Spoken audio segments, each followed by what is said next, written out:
ഇന്നൊരു അടിപൊളി നെയിൽ കോണാണ് നിങ്ങൾക്കായിട്ട് ഞാൻ ഇൻട്രൊഡ്യൂസ് ചെയ്ത് തരുന്നത്. എൻ്റെ സ്വന്തം ബ്രാൻഡായിട്ടുള്ള ഇഷൽ ഡിസൈനിൻ്റെ നെയിൽ കോൺസ് ആണ് കേട്ടോ.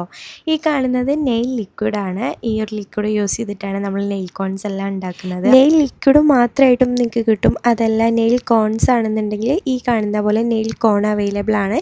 ഇനി ലിക്വിഡ് മിക്സ് ചെയ്ത പേസ്റ്റ് മാത്രമായിട്ടാണ് വേണ്ടതെങ്കിൽ അങ്ങനെയും ലഭിക്കും കേട്ടോ. നിങ്ങൾക്ക് ഇഷ്ടമുള്ള രീതിയിൽ പർച്ചേസ് ചെയ്യാവുന്നതാണ്. നമ്മുടെ ഈ ലിക്വിഡ് യൂസ് ചെയ്തിട്ട് ഈസി ആയിട്ട് നെയിൽ കോൺസ് ഉണ്ടാക്കാം കേട്ടോ. ഒരു പാത്രത്തേക്ക് ഈ ലിക്വിഡ് ഫുള്ളായിട്ട് ഒഴിക്കുക.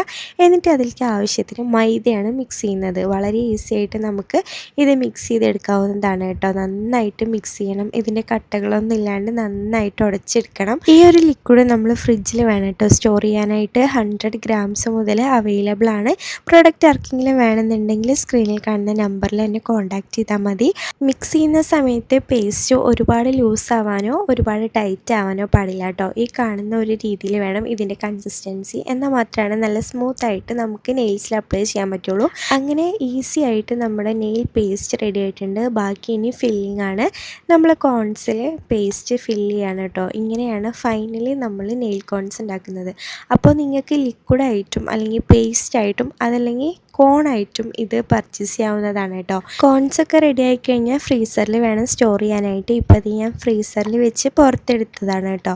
നമുക്ക് എത്ര നാൾ ഫ്രീസറിൽ വെക്കുന്നോ അത്രയും നാൾ ഇത് ലാസ്റ്റ് ചെയ്യും. ഓർഗാനിക് ആയ കാരണം പുറത്ത് ഒരുപാട് നാൾ വെച്ച് കഴിഞ്ഞാൽ പെട്ടെന്ന് നാശമായി പോകുന്നത് കൊണ്ടാണ് കേട്ടോ. ഉപയോഗിക്കുന്നതിന് തൊട്ട് മുന്നേ പുറത്തെടുത്ത് വെക്കുക. ആവശ്യം കഴിഞ്ഞാൽ തിരിച്ചതുപോലെ തന്നെ ഫ്രീസറിൽ വെക്കുക. ഇതേ കണ്ടോ, ഇതിൻ്റെ കൺസിസ്റ്റൻസി എത്ര സ്മൂത്തായിട്ടാണ് വരുന്നത്. നമ്മുടെ നെയിൽസിൽ ഈസി ആയിട്ട് നമുക്ക് അപ്ലൈ ചെയ്യാനായിട്ട് പറ്റും. പല നാട്ടിലും പല പേരിലാണ് ഈ ഒരു മെഹന്തി അറിയപ്പെടുന്നത്. പാട്ട മൈലാഞ്ചി, ശർക്കര മൈലാഞ്ചി, ജീരക മൈലാഞ്ചി, അങ്ങനെ പല സ്ഥലത്തും പല പേരിലാണ് കേട്ടോ ഇത് അറിയപ്പെടുന്നത്. അപ്പോൾ എൻ്റെ ഈ ഒരു ബ്രാൻഡിൻ്റെ മെഹന്തി എൻ്റെ കയ്യിൽ തന്നെ ഞാൻ അപ്ലൈ ചെയ്തിട്ട് ഇതിൻ്റെ റിസൾട്ട് നിങ്ങൾക്ക് കാണിച്ചു തരാം. രാത്രിയിലാണ് ഞാൻ പേസ്റ്റ് അപ്ലൈ ചെയ്യുന്നത്. മോർണിംഗ് വരെ നമ്മുടെ കയ്യിൽ ഈ ഒരു പേസ്റ്റ് ഇരിക്കുകയാണെങ്കിൽ അത്രയും കളർ നമുക്ക് കിട്ടും കേട്ടോ. അപ്പോൾ അതേ ഞാൻ എല്ലാ വിരലിലും മെഹന്തി അപ്ലൈ ചെയ്യുന്നുണ്ട്. അപ്ലൈ ചെയ്യുന്ന സമയത്തുള്ള ഈ ഒരു കളർ നിങ്ങൾ കണ്ടില്ലേ.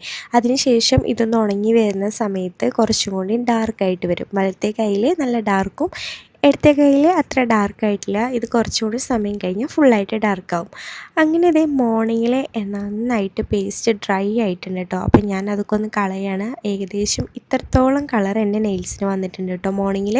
അങ്ങനെ രണ്ട് കയ്യിലത്തെയും പേസ്റ്റ് ഞാൻ കളഞ്ഞ് നോക്കുമ്പോൾ രാവിലെ ഈ ഒരു കളറാണ് കേട്ടോ എനിക്ക് വന്നിട്ടുള്ളത്. ഫസ്റ്റ് കോട്ട് അപ്ലൈ ചെയ്ത് മോർണിംഗിൽ ഇത്രയും സ്റ്റെയിൻ വന്നിട്ടുണ്ട്. ഇനി ഇത് ഈവനിങ് ആകുമ്പോൾ അതേ കാണുന്ന പോലെ കുറച്ചും കൂടി ഡാർക്കായി വരും കേട്ടോ. 2 പ്രാവശ്യം അപ്ലൈ ചെയ്യുമ്പോൾ തന്നെ നല്ലൊരു കളർ നമ്മുടെ നെയിൽസിന് കിട്ടും കേട്ടോ. പിന്നെയും നിങ്ങൾക്ക് കളർ വേണമെന്നുണ്ടെങ്കിൽ വീണ്ടും ഇട്ട് കൊടുത്താൽ മതി. നെക്സ്റ്റ് ഡേ മോർണിംഗ് ആകുമ്പോൾ ഒന്നും കൂടി സ്റ്റെയിൻ ഡാർക്ക് ആയിട്ടുണ്ടാവും കേട്ടോ. നമുക്ക്